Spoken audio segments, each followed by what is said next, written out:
کہ جتنے بھی آئینے ہیں وہ ٹوٹ جائیں تو بے وقار ہو جاتے ہیں، ان کی توقیر نہیں ہوتی۔ 1,00,000 روپے کا فانوس آپ نے لٹکا دیا یہاں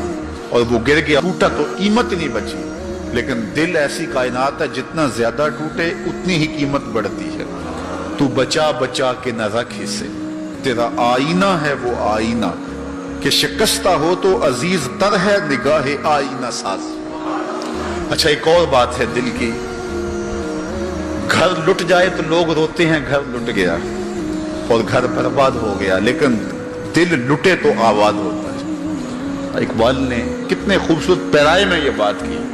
کہ قید میں پہنچا تو حاصل مجھ کو آزادی ہوئی، قید میں پہنچا تو حاصل مجھ کو، قید میں پہنچ کے تو آزادی چھنتی ہے، لیکن یہ عجیب جہان ہے، قید میں پہنچا تو حاصل مجھ کو آزادی ہوئی، دل کے لٹ جانے سے اس گھر کی آبادی ہوئی۔ تو یہ لٹتا ہے تو آباد ہوتا ہے، وہ دل ہی نہیں جو ابھی تک لٹا نہیں، جب دل لٹتا ہے تو آباد ہوتا ہے۔ اور کتنے خوش نصیب وہ ہیں جو جن کے دل مدینے کی گلی میں لٹے ہیں۔ اللہ اکبر، تڑپ اس کے لیے سامان زندگی ہے۔ اللہ اکبر، مجھے بہت پرانی یاد آ گئی، میں ایک بزرگوں کے پاس گیا اور ان سے میں نے عرض کی حضور سکون قلب کے لیے دعا کیجئے، تو وہ فرمانے لگے کہ یہ تو تڑپتا ہی رہے تو اچھا ہے، اس کی تڑپ ہی زندگی ہے، اس کا تڑپنا اور بے تاب رہنا ہی زندگی ہے۔ آتش کا شعر ہے اور کتنا کمال اس نے لکھا، وہ مزہ دیا تڑپ نے میری آرزو ہے یا رب، وہ مزہ دیا تڑپ نے میری آرزو ہے یا رب، میرے دونوں پہلوؤں میں دل بے قرار ہوتا۔ وہ کہتا ہے ایک پہلو میں دل ہے اور وہ تڑپتا ہے یاد محبوب میں، تو اتنا سرور آتا ہے کہ راتیں بیت جاتی ہیں۔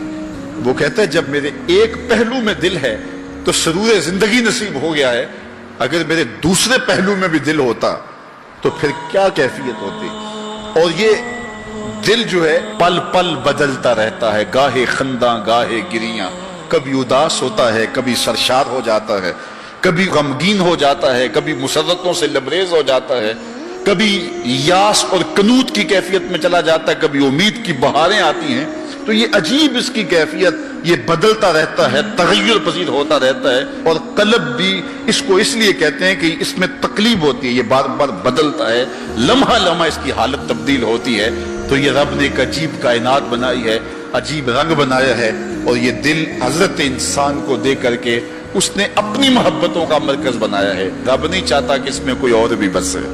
وہ کہتا ہے یہ ڈیرا تو میں نے اپنے لیے بنایا ہے، اور بدبخت تو نے کسی اور کو بسا لیا یہاں،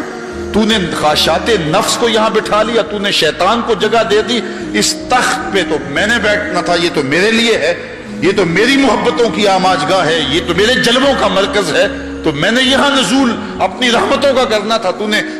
کس غیر کو بٹھا لیا۔ یار حجلہ عروسی کے اندر اگر کوئی غیر ہو تو پھر غیرت مند محبوب تو وہاں نہیں آتا،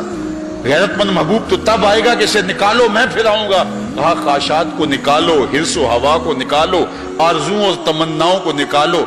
دل کو پاکیزہ مصفہ ستھرا منور اور مطہر کر لو، اور پھر آواز دو میرے مالک ہر تمنا دل سے رخصت ہو گئی، اب تو آجا اب تو خلوت ہو گئی۔